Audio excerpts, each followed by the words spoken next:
County and Ross. I'm Director Amy Vocal with Mankato Public Safety. I'm going to give a recap of the events that occurred yesterday and into the early morning hours. We had been made aware of several rallies or demonstrations or protests that would be occurring at different times on Friday within the city of Mankato. We continued to prepare and plan for these events, and the first one commenced at 3 p.m. It was on the Veterans Memorial Bridge in Mankato, stretching into North Mankato. Chief Gullickson and I collaborated on how to handle any issues that came up. We had a very organized, peaceful protest on the bridge with a large number of spectators and participants. They lined the sidewalks for the majority of the event, but there eventually became so many that we did have to shut down traffic on the Veterans Bridge. At about 4 o'clock, they marched to Washington Park in Mankato, where they had a demonstration that included speeches, some politicians, and singing, and it was a very peaceful demonstration. While this was happening at 4:30 p.m., another rally was resuming. It started by gathering people in Riverfront Park in Mankato. And at about 5 p.m., that group left Riverfront Park and began marching down Riverfront Drive. They were in all 4 lanes of traffic. So our public works team worked to assist and keep the streets safe for the protesters so they were able to get their message across and have that ability to protest. That group arrived at the Public Safety Center in Mankato at approximately 5 o'clock.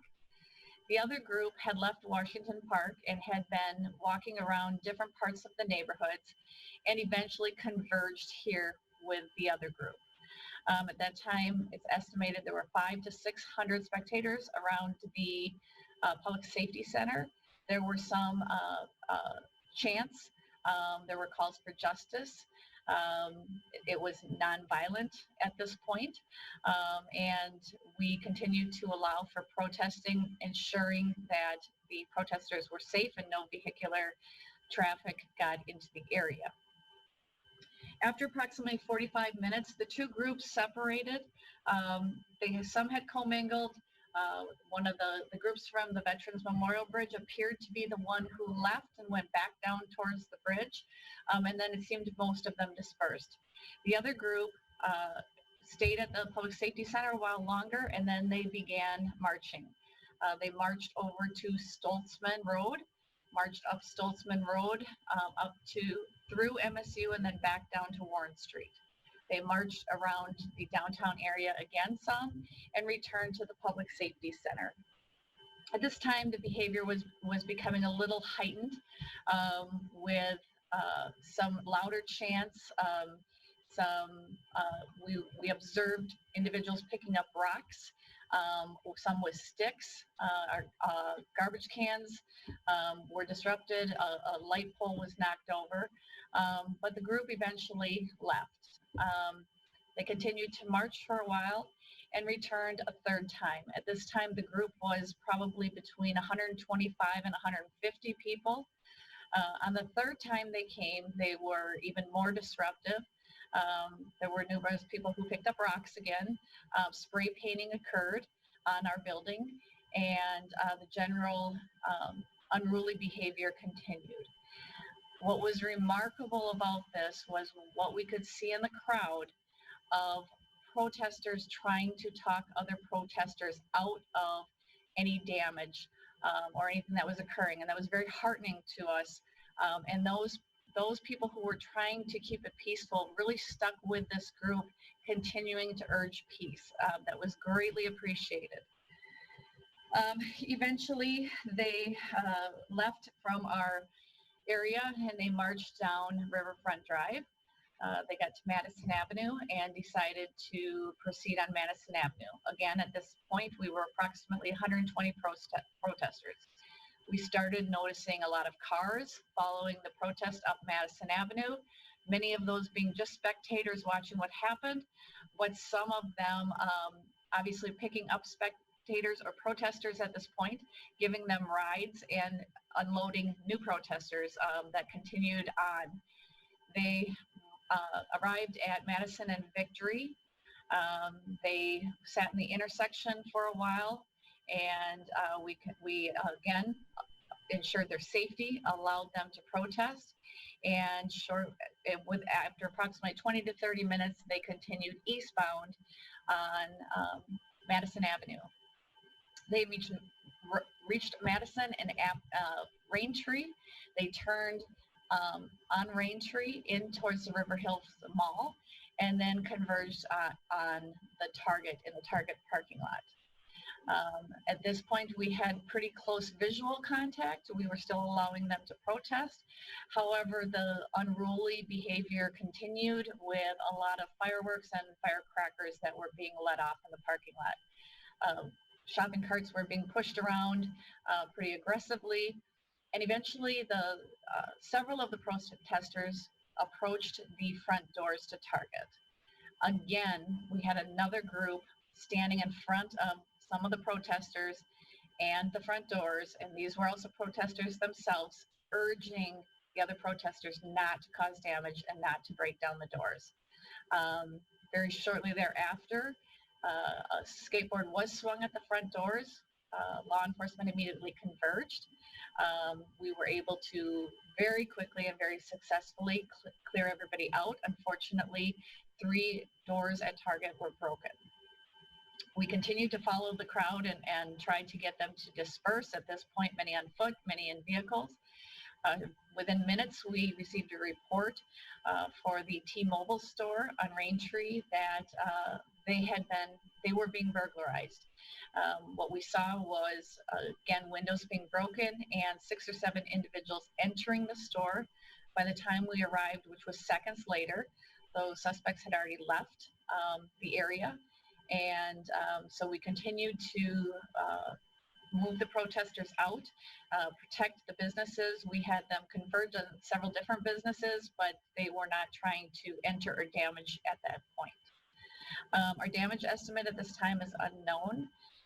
We are looking at criminal charges as we complete our investigation, and we will continue to plan and be prepared for any such activity. I would like to say thank you to the Blue Earth County Sheriff's Department and to North Mankato Police Department. They were instrumental in supporting us and assisting us in a very peaceful resolution. We did not have any injuries reported from any of the spectators. We did not have to use any force. And unfortunately, one officer was injured during the incident that required stitches, and the officer is doing fine. We respect people's right to demonstrate. We feel it is extremely important people have that right. Our goal is to allow people to protest, allow people's voices to be heard. We will do whatever we can to allow that to happen. However, at some point, we do have to weigh the damage that it causes to a community and to individual businesses and individual people. And at that point, we cannot allow a protest to continue when it's no longer peaceful. That was the point we decided to end this protest last night. And unfortunately, as a result, Chief Gullickson and I are here today to announce that because of the events of last night and concerns from our community, from business owners, from citizens about ongoing protests, we will be enacting a curfew starting tonight at 8 p.m., which will extend till Sunday morning at 6 a.m. It will again take place on Sunday evening at 8 p.m. and will extend to Monday morning at 6 p.m. During this time, there is no authorized travel. People are allowed to go to work if they're required. They're allowed to escape threatening or dangerous situations. They are allowed to seek emergency medical care, but that is all that will be allowed, and this will be strictly enforced. I would like to turn it over to Chief Gullickson at this point for his comments and what he has to say. Thank you, Director Vogel, and thank you all for attending this this afternoon's briefing. I would like to echo Director Vogel's comments and reiterate very strenuously that one of the hallmarks of our republic is to allow people to peacefully protest and gather and voice their grievances. And we saw that tremendously yesterday.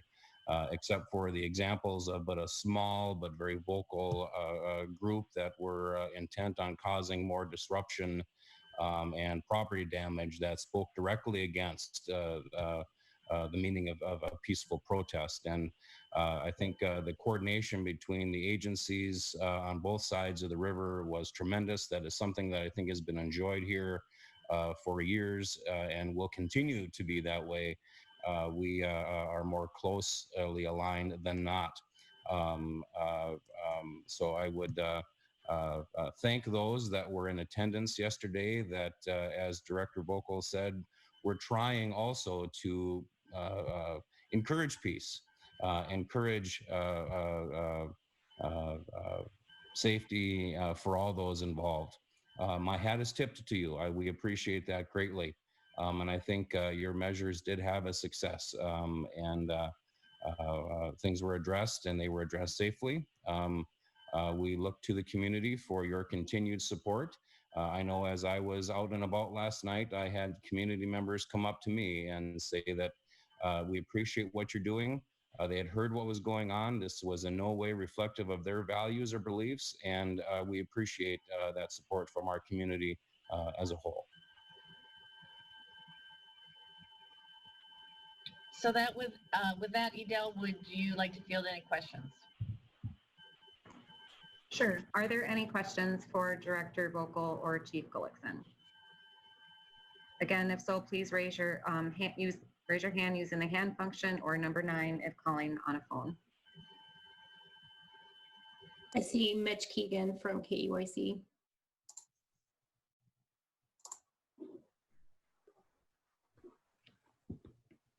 Hi, again, it's Mitch Keegan, KUIC. One question about the curfew, Director Vogel, you said it would be enforced, but you did say people can obviously go to work or, seek medical attention and those kinds of things. Are you anticipating having more officers on duty tonight? We have additional officers on duty, and we have worked with our partner agencies to ensure we have appropriate staffing for tonight. I see a question from a phone number starting with 218.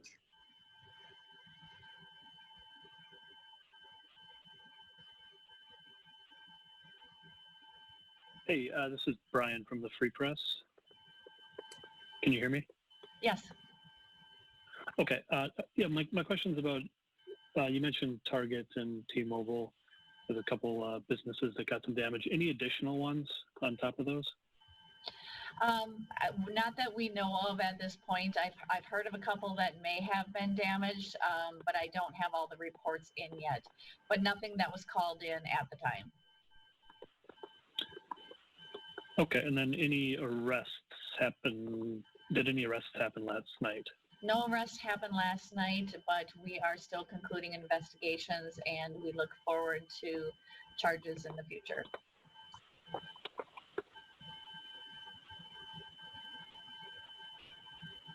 Okay, thank you. Mitch Keegan has another question.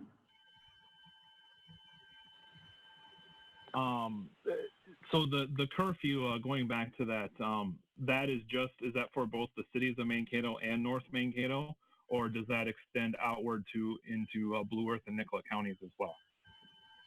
As of right now, it's the city of Mankato and the city of North Mankato. That is not to say that other areas won't join, but as of right now, we are trying to get ahead of this, get the information out as soon as possible. So Mankato and North Mankato join together to bring this out at this point in time. And I know too, you had mentioned, the group that did the destruction was relatively small and no arrests have been made. But do you know, through your investigation so far, can you elaborate? Were those local individuals or were they from out of the area? We haven't been able to determine all of the details. It was a group that was organized locally by local individuals. Also, at one point last night, I know we were able to see from our Skycam, some of the groups made their way onto Highway 169. Is there a point at any time that you consider becoming more than just kind of following the group along, especially when they start disrupting a major highway like that? Yes, Mitch, I think that is something that Chief Gullickson and I talk about. We talk about that with the Sheriff's Department. At some point last night, we were fortunate to have the resources to deal with it. However, in the future, when it becomes too dangerous, we will just not allow that to occur. And then I know with the curfew again, and I know you had said earlier that you were made aware of groups that were planning to organize and planning to protest. Have you heard of anything, such things planned for tonight? We are scouring social media along with Chief Gullickson and along with the Sheriff's Department. We try to flesh through rumors. We've had a lot of rumors over the last couple days. We still have some rumors, but we have not seen anything specific or certainly nothing confirmed for today. Thank you.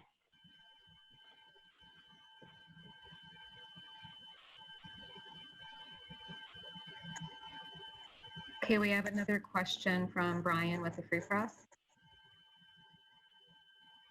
Hi, thank you. I have a question about, there were some people that were live streaming last night's events, and they seem to indicate that some of the folks who were being destructive were young. They kind of kept describing them as young.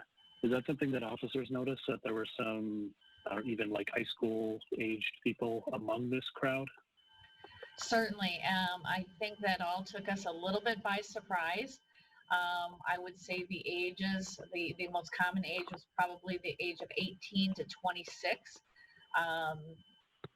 It was surprising, I think, to all of us about the ages of the people. I think they came out. Some had a very clear message that they wanted to get across, and some came out for just the act of being involved in a group.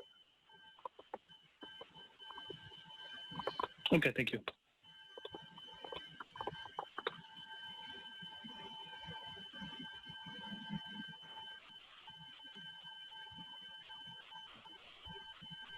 Did you have another question? Okay, your hand is gone. There are no other hands raised. Are there any other questions before we wrap this up?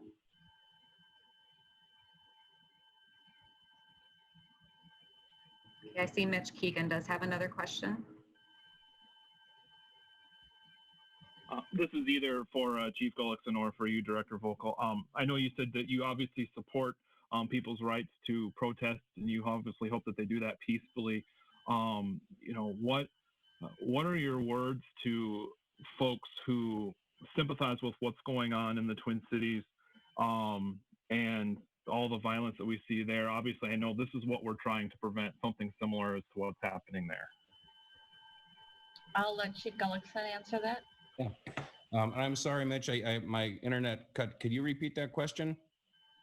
Sure. Hello? Just, you know, what are your advice to people who are obviously upset with what has happened in the Twin Cities this past week? And your goal, I'm assuming, is to stop something similar happening around here.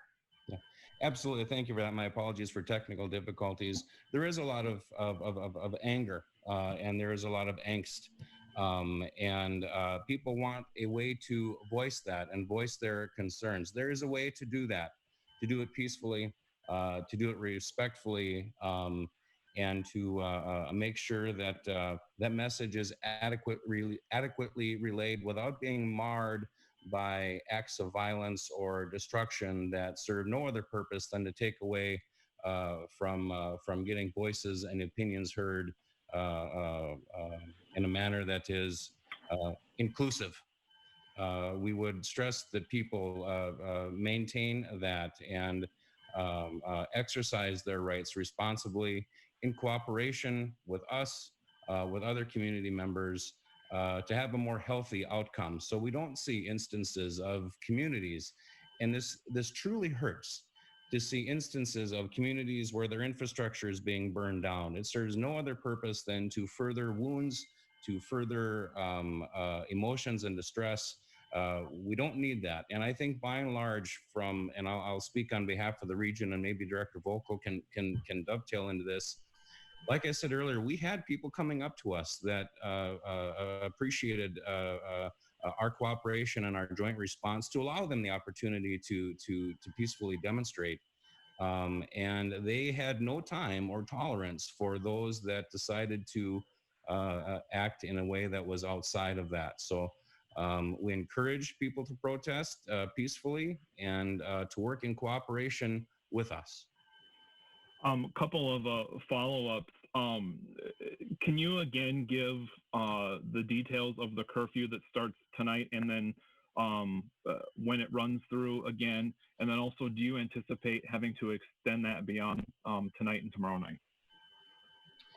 The curfew is running from 8 p.m. tonight till 6 a.m. Sunday morning. It will be back in effect Sunday night at 8 p.m. and run to Monday morning at 6 a.m. At this point in time, I cannot say if we would intend to extend it or not. We will wait and decide on that when we have developed more information and we have a better picture of the environment that we are going on. The details of the curfew, including no travel, that's transit, motorcycle, pedestrian, vehicular, no travel. Except for law enforcement, fire, medical responders, people needing emergency medical care, people going to or returning from work,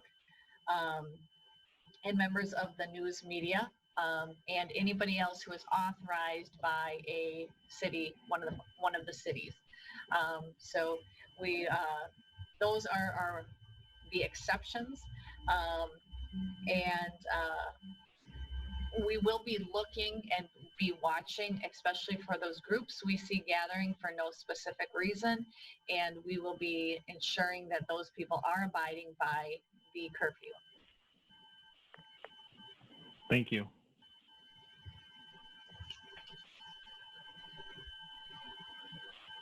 We have another question from Brian with the Free Press. Hi, thank you. Just wondering what kind of penalty there might be for violating the curfew.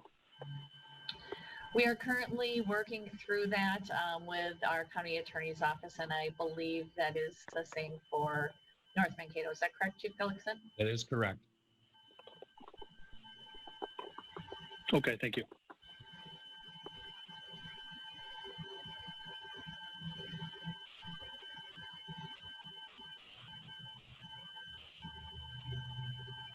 Okay, seeing no other questions, we can go ahead and wrap up this event. Thank you all for attending. Thank you, Director Vogel and Chief Gullickson. Thank you all for attending. Thank you. We appreciate it.